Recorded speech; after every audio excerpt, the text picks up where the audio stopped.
Inaalam po ang pagdating ng ating punong lungsod, kagalang-galang Mayor Vico Sotto at ang mga kasapi ng sangguniang panglungsod sa pangunguna ng ating Vice Mayor Dodot Jaworski. Magandang umaga po sa inyong lahat, mga kapwa ko kawani at mga pinuno ng iba't ibang tanggapan. Bilang panimula ng ating maikling palatuntunan sa umagang ito, ating pong ituon ang ating sarili sa dakilang lumikha para sa pag-aalay ng panalangin na pamumunuan ni Binibining Maria Blanca Bautista mula po sa tanggapan ng OSCA Admin.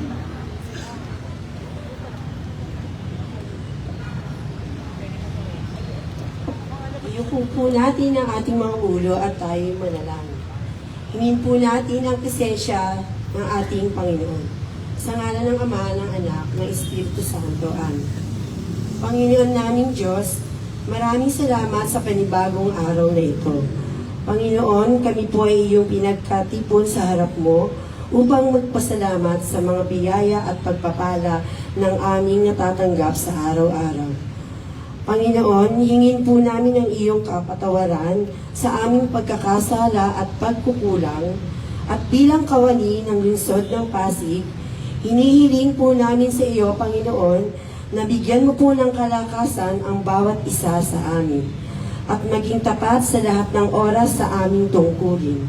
Gabayan mo po at bigyang kalakasan, lalong-lalo na ang aming punong lungsod na si Mayor Vico Sotto, Vice Mayor Dodot Jaworski, Congressman Roman Romulo, at sa lahat ng mga namumuno sa ating lokal na pamahalaan ng Pasig. Panginoon, patuloy mo po kaming gabayan upang lahat ng aming tungkulin ay maayos naming magampanan. Patuloy po kaming humihingi ng basbas at patnubay mula sa iyo.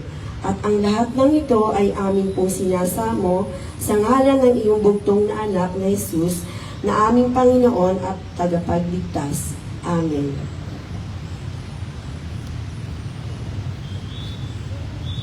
Maraming salamat po. Hinihiling po namin umarap po tayo sa ating bandila, ilagay natin ang kanang kamay sa kaliwang dibdib at awitin natin ang lupang hinirang sa saliw ng musika ng Pasig City Band. Mga kababayan, ang pambansang awit ng Pilipinas.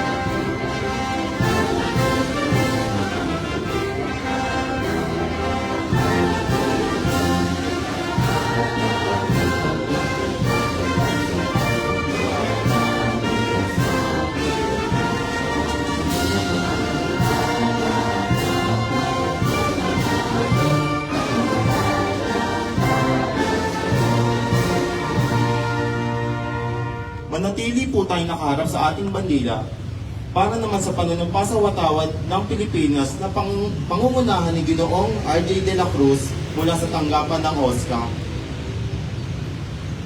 Itaas po natin ang kanang kamay at sabay-sabay natin bigkasin ang panunumpa ng katapatan sa watawat ng Pilipinas.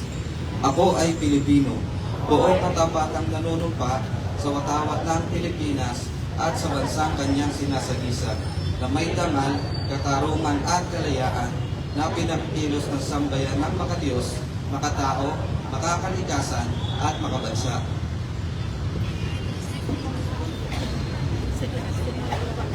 Umarap naman po tayo sa bandila ng Lungsod Pasig. Sa pagkakataon naman ito, awitin natin na buong sigla ang marcha ng Pasig sa saling ng musika ng Pasig City Band.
Salamat. Para naman po sa panunumpa ng lingkod bayan na pangungunahan ni Dolph Segundo mula sa tanggapan ng OSCA.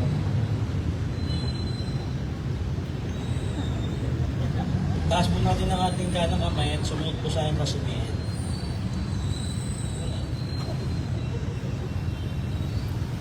Ako ay isang lingkod bayan. Pangangalagaan ko ang tiwalang pinagkaloob ng mamamayan. Maglilingkod ako na may malasakit, katapatan, at kausayan ng walang kinikilingan. Magiging mabuting halimbawa ko at magbibigay ng pag-asa at inspirasyon sa aking kapwa lingkod bayan. Lilinangin ko ang aking sariling kakayahan upang sa lahat ng panahon ay mapaglingkuran ko ng buong kausayan ang sambayanan. Hindi ako makikibahagi sa mga katiwalian sa pamahalaan. Pipigilan at isisiwalat ko ito. Sa pamamagitan ng tama at tangkop na pamamaraan, isasabuhay ko ang isang lingkod bayan na makadiyos, makatao, makakalikasan, at makabansa. Tutugon ako sa mga hamon ng makabagong panahon tungo sa adikain na matatag, maginhawa, at panatag ng buhay sa mga tungkulin at hangarin ito, kasiyan nawa ko na may kapal.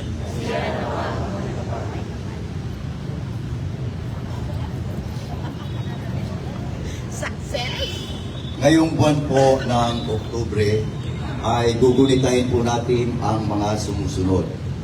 National Health Education Week, Proclamation number 255, Series of 1967, Local Government Week, Proclamation number 63, Series of 1992, National Mental Health Day, Proclamation number 63, Series of 1992.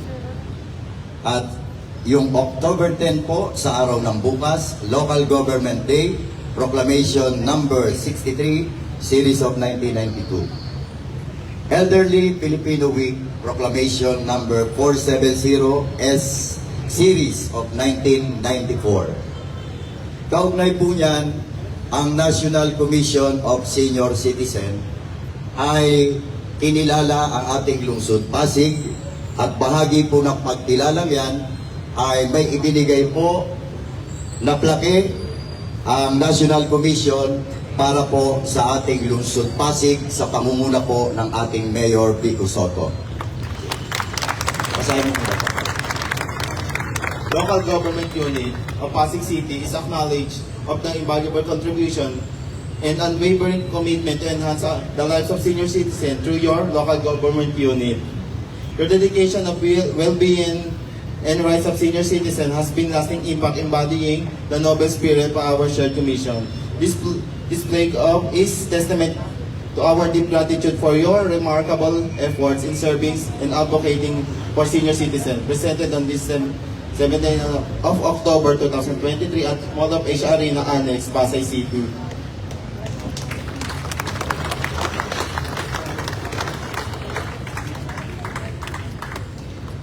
Bilang karagdagan po, tinatawagan namin si Dr. Marian Bringuelo, Health Program Manager po. Kaugnay po sa Global Handwashing Day Fair headed by CHG and Water, Manila Water Foundation, after po nitong ating flag raising. Si Dr. po.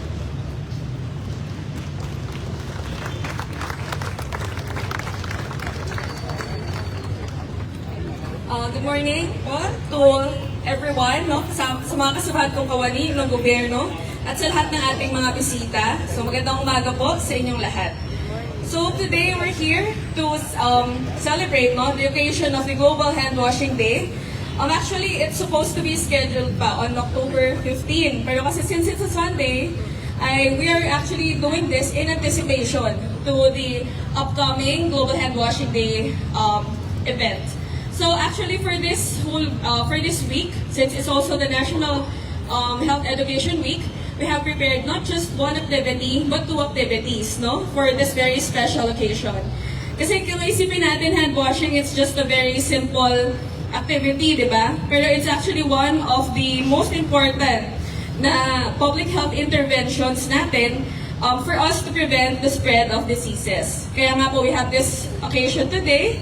And also on Friday, we have another activity. That one naman po is going to be targeted for the schools. So yun lang. Again, so good morning po to our city officials. And I would just like to acknowledge the presence po of some of our guests for today. We have po the President and General Manager of the Filusa Corporation. We have Mr. Eugene Evangelista. Morning, sir. We also have the Safeguard Brand Director, Ms. Justine Luque. The Brand Communications Manager, Ms. Kat Mangubat. At sa mga taga Safeguard Corporation, and also have the Safeguard Brand Managers, Ms. Chantal Lizarda, JC Alfajora, and Jasper Fausto of the PNG Safeguard po. Ayan. Agenda sila sa crowd. Hello po, good morning. We also have the Assistant Brand Manager for the Unilever Lifebuoy, that Ms. Alex Coronel. Also, we have we also have the Marketing Head and Marketing Assistants from Kalinisan Chemical Corporation. Okay. We also have the Project Manager of Lixil Sato and the Country Manager of Habitat PH. And of course, all of this wouldn't be possible without the Manila Water Foundation, our partners po for today's occasion. We have here the Group Director, Ms. Shobi Kaong, and the Service Area Head, Mr. Al Lamoste. So good morning po. Also with us here, aside from the government workers, diba, we also have here members of our PWD group. Hello po. Celebrating with us today. And also members po of our Muslim community. Andito po, kaway po. Ayan, sige. So, we hope na ma-enjoy niyo po yung activity that we have prepared for you this morning. Yun lang. Thank you. Okay. Salamat po, Doktora. Sa pangunguna po ni Ginoong Horacio P. Apuyan Jr. mula po sa opisina ng Senior Citizen. Maraming salamat po sa mga departamento na nakasiwa sa maikling programa natin sa umagang ito. Ako po ang inyong naging tagapagsalita, si Ronnie Rapsing, mula po sa tanggapan ng OSCA Operation. At ako naman po si John Del Marti Guzman mula sa OSCA. Kami ang naging guro ng panutuntunan ngayong umaga. Maraming salamat po. Ngayon naman po, pakinggan po natin ang mensahe ng ating punong lungsod ng Pasig. Mga kasama, palakpakan po natin Mayor Pico Soto. Maraming salamat po. Magandang umaga sa ating lahat. Vice Mayor Dodot, sa ating mga konsehal, sa lahat ng national government agencies na kasama po natin, sa mga kawani ng ating lokal na pamahalaan, sa pamumuno ng ating host office, ngayong umaga ng OSCA, sa pamumuno ni Mr. Apuyan. Hindi ba si Mr. Apuyan? Masama pakiramdam, okay. Pero okay naman tayo, on track tayo para sa distribution ng cash bonus para sa mga seniors natin, iba pang mga benepisyo para sa ating mga seniors. On track tayo sa lahat, okay. Maraming salamat po. Ngayon po, siguro nakita niyo naman yung State of the City address, maaaring napanood ng iba, medyo mahaba. So yung iba, baka yung highlights na lang yung nakita, o baka yung ending na lang yung nakita ng karamihan sa inyo. At sa totoo, hindi ko po natapos yung mensahe ko. Kaya iniisip ko, nung Thursday, nag-iisip ako, sa darating na Lunes, tapusin ko kaya yung mensahe ko. Kaso parang anticlimactic ng konti. Tapos baka hindi nyo naman alam yung umpisa hanggang gitna. Yung mga department heads lang siguro. Yung iba hindi naman siguro napakinggan ng buo. Kaya ganito na lang po. Next State of the City address, tatapusin ko po. So antayin nyo po sa October 2024, tatapusin ko po yung mensahe ko. So abangan po natin yun. Pero siguro ang isang babanggitin ko na lang na gusto ko talaga sabihin pero nakalimutan ko yata. Dr. P. Dito yung mga ibang health, City Health Department kasi may hand washing po tayo ngayon. Dr. Marian, maraming salamat po. At pasensya na, hindi natin magawa yung world record na hinahabol mo kasi may panukala si Doc Marian. Gusto niya world record na hand washing. Kaso siguro next year na lang. Next year. So ang target daw ni Doc Marian, 100,000 Pasigueño sabay-sabay mag-hand washing. Tama ba, Doc? Pero Doc B, hindi ko po nabanggit ang isang gustong andito rin, si Doc Paul, Doc Morete, andito po. Pwede pakiputo kasi nililipat po. Universal Healthcare, lagi po natin na pag-uusapan. Nakapag-report naman ako dun sa major accomplishments and direction natin moving forward. Pero alam natin, napakahirap ng pagpapatupad ng Universal Healthcare. Kaya nga nasabi ko nung Webes, talagang magtiningnan mo yung checklist, no? Tiningnan mo lahat ng indicators, lahat ng kailangan gawin. Nakakalula. Pero ang totoo po niyan, Universal Healthcare, meron po silang tinatawag na advanced integration sa pilot site na lang para mas ng lahat. May mga pilot site po ang DOH para sa Universal Healthcare. Sa Metro Manila, 2 LGU po yun. Hindi po tayo kasama doon. Hindi po tayo kasama doon kasi 2 nga lang po sa 17 ang kasama sa pilot ng UHC sa Metro Manila. Tapos may mga iba sa ibang probinsya. Pero ang nakakatuwa po, hindi man perfecto ang sistema natin. At syempre, pag ikaw yung anak mo yung dadalhin mo sa ER, punong-puno yung ER, syempre nakaka-frustrate po talaga. Pero problema yan sa buong Pilipinas. Ang importante, tinataasan natin yung kapasidad natin. At maraming, sino ba kausap ko nung si Kiko yata, may kaibigan kaming pasyente, talagang wala. Punta sa RMC, sa PCGs, punong-puno yung ER. Wala tayong magawa, dinala siya sa ibang ospital. Nung punta siya sa ospital na, hindi ko nababanggitin yung pangalan, sa labas ng Pasig, puno rin pala yung ER pagdating niya doon. At importante, pinalalakas natin yung service delivery network natin, tinataasan natin yung kapasidad, yung project natin sa PCCH next year, expand tayo ng mga serbisyo. Tuloy-tuloy lang po yan. Isa importante din yung pagpapataas ng kalidad ng preventive or primary healthcare. Parang hindi ko na makarating dun sa dulo. Pero ang nakakatuwa po, at siguro magandang malaman po ng bawat isa, bagamat hindi po tayo kasama dun sa 2 pilot implementation site o advanced integration site ng UHC. Nung kausap ko po, yung mga staff din doon sa 2 pilot site na dapat malayo pa tayo doon kasi hindi naman tayo napili. Ang sabi po nila, nagugulat daw sila kasi nakakasabay po yung Pasig sa pilot implementation site or advanced integration sites ng Universal Healthcare. Kaya sa ating mga kawani sa larangan ng healthcare, larangan ng medicine, healthcare services natin, kasama siyempre ang Committee on Health ng ating sanggunian, lalo na hindi ko po sasabihin na birthday ni Cons. Eric ngayon kasi baka ma-pressure siyang magpapansin sa lahat. Hindi ko sasabihin, Coach Eric, na birthday mo ngayon. Pero sa ating mga healthcare service providers, sa ating healthcare staff, sabihin ko lang po sa inyo, malayo pa tayo sa perpekto. Araw-araw marami tayong problema. Lalo na pagdating sa treatment site, lalo na pagdating sa ER natin, napakahirap talaga. Pero nasa tamang direksyon tayo, kaya keep up the good work po sa ating 2 ospital, sa ating City Health Department. Sa ibang mga opisina, marami rin po tayong pwedeng sabihin, pero dahil meron pa tayong programa, yun na nga po, abangan nyo na lang po sa October 2024 yung pagwawakas ng mensahe ko. Maraming salamat po sa ating lahat. Happy Hand Washing Day po. Adjourn na po tayo.